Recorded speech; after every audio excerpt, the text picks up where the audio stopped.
Graça e paz, queridos. Estamos aqui por mais um momento da leitura da palavra do Senhor e através dessa leitura que o Senhor possa falar comigo e com você. Amém? Vamos orar. Querido e amado Senhor, muito obrigado por esse privilégio de estarmos lendo a Tua palavra e que o Espírito Santo tenha liberdade de nos ajudar a interpretar a palavra da maneira que é correta, da maneira exclusiva do Senhor. Em nome de Jesus, oramos e te agradecemos, Senhor. Amém. Salmos 52. Por que conta vantagem de seus crimes, grande guerreiro? Não sabe que o amor de Deus dura para sempre? O dia todo você trama destruição, sua língua mentirosa corta como navalha afiada. Ama o mal mais que o bem e fala mais mentira que verdades. Você gosta de destruir os outros com suas palavras, seu mentiroso. Por isso, Deus o destruirá de uma vez por todas. Ele o tirará de sua casa e o arrancará da terra dos vivos. Os justos verão isso e temerão. Rirão de você e dirão: vejam o que acontece aos poderosos guerreiros que não fazem de Deus sua fortaleza, confiam em suas muitas riquezas e se refugiam em sua maldade. Eu, porém, sou como a oliveira que floresce na casa de Deus. Sempre confiarei no amor de Deus. Eu te louvarei para sempre, ó Deus, por aquilo que fizeste. Confiarei em teu bom nome, na presença de teu povo fiel. 1 Samuel, capítulo 4. E as palavras de Samuel chegavam a todo o povo de Israel. Os filisteus tomam a arca. Naquele tempo, Israel estava em guerra com os filisteus. O exército israelita tinha acampado perto de Ebenezer e os filisteus acamparam em Afeque. Os filisteus atacaram e derrotaram o Afeque.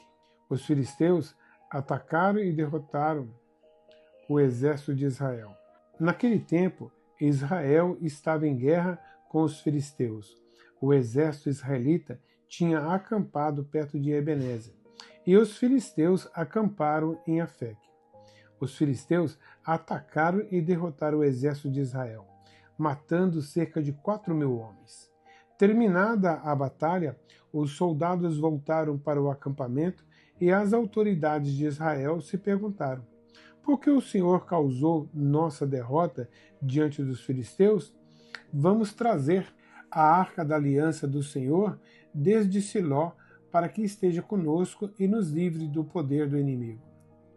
Então enviaram homens a Siló para trazer a arca da aliança do Senhor dos Exércitos, que está entronizado entre os querubins.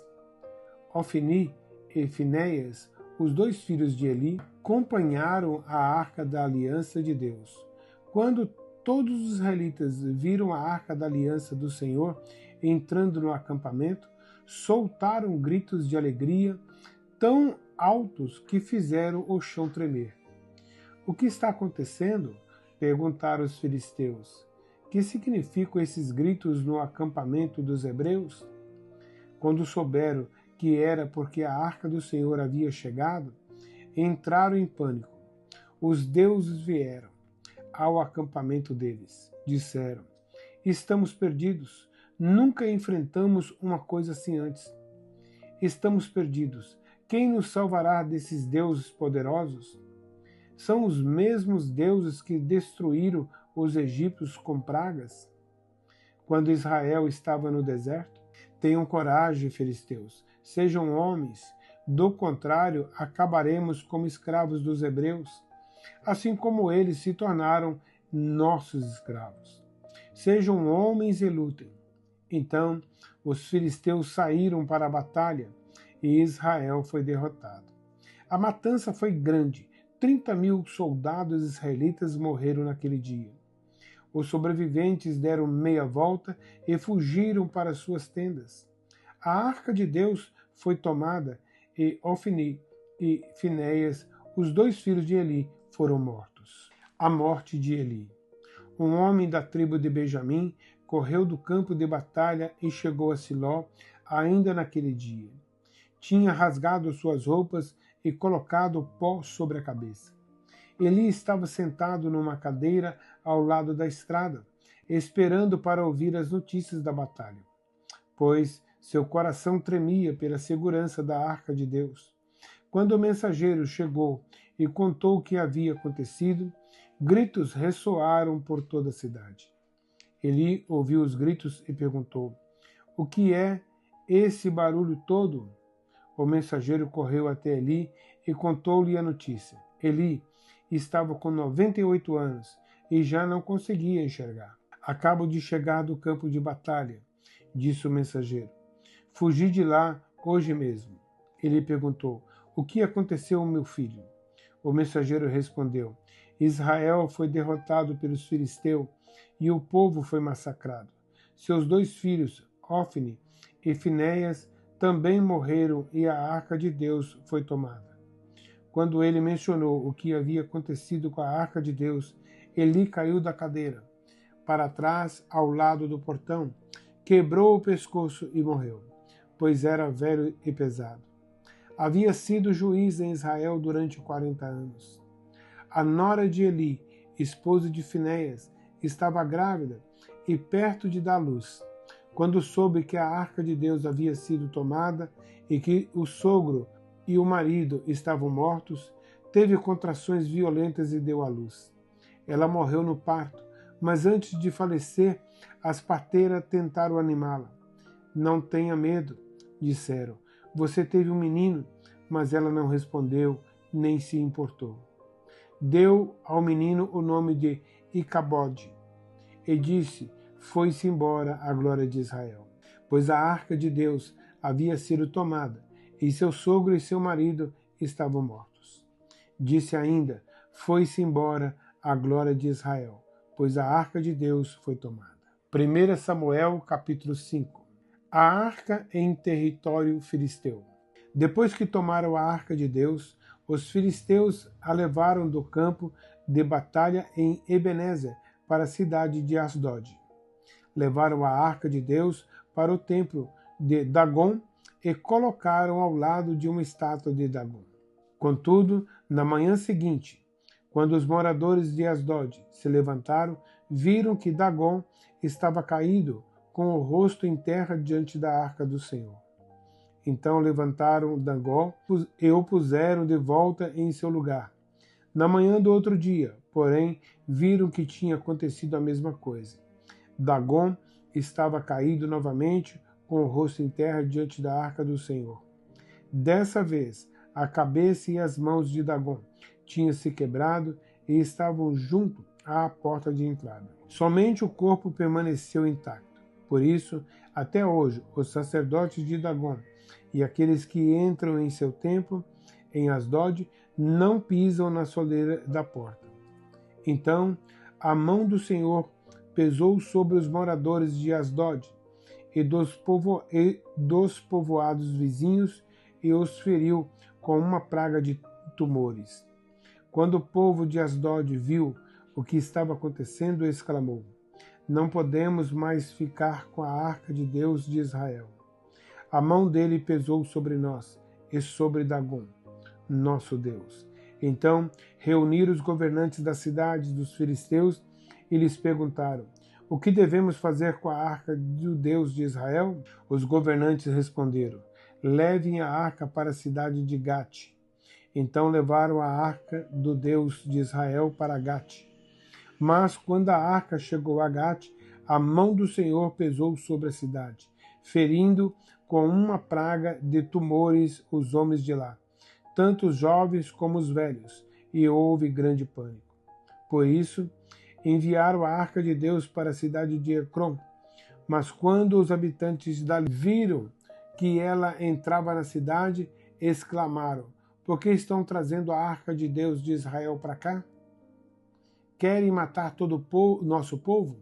Reuniram mais uma vez os governantes filisteus e suplicaram: "Mande a arca de Deus de Israel de volta para sua própria terra, para que não mate todo o nosso povo, pois a mão de Deus já pesava sobre a cidade e um pavor mortal se espalhava por todo lugar." Os que não morreram foram afligidos com tumores e o clamor da cidade subiu até o céu. Atos, capítulo 28, versículo 1 ao versículo 15. Paulo na ilha de Malta. Uma vez a salvo em terra, descobrimos que estávamos na ilha de Malta. O povo de lá nos tratou com muita bondade. Por ser um dia frio e chuvoso, fizeram uma fogueira na praia para nos receber. Enquanto Paulo juntava um monte de graveto e os colocava no fogo, uma cobra venenosa que fugia do calor mordeu a sua mão. Quando os habitantes da ilha viram a cobra pendurada na mão de Paulo, disseram uns aos outros: sem dúvida, ele é um assassino. Embora tenha escapado do mar, a justiça não lhe permitiu viver. Mas Paulo sacudiu a cobra no fogo e não sofreu nenhum mal. O povo esperava que ele inchasse ou caísse morto de repente.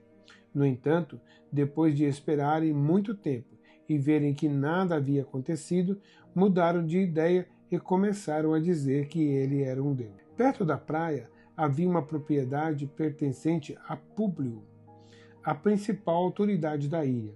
Por 3 dias ele nos hospedou e nos tratou com bondade. Aconteceu que o pai de Públio estava doente, com febre e disenteria.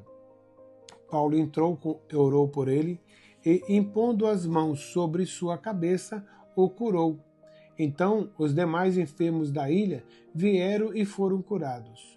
Como resultado, fomos cobertos de presentes e honras, e chegada a hora de partirmos, o povo nos forneceu todos os suprimentos necessários à viagem. Paulo chega a Roma. 3 meses depois do naufrágio, embarcamos em outro navio que havia passado o inverno na ilha.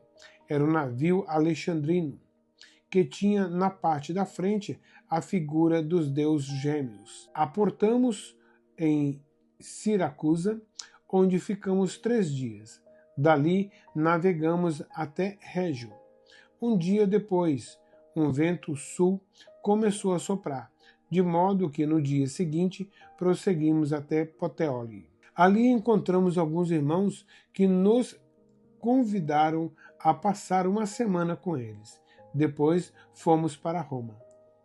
Os irmãos em Roma souberam que estávamos chegando e vieram ao nosso encontro no fórum da Via Ápia. Outros se juntaram a nós nas 3 vendas. Ao vê-los, Paulo se animou e agradeceu a Deus. Amém? Que Deus te abençoe. Muito obrigado por estar acompanhando a leitura junto conosco e que Deus continue fazendo a diferença em sua vida. Deus te abençoe.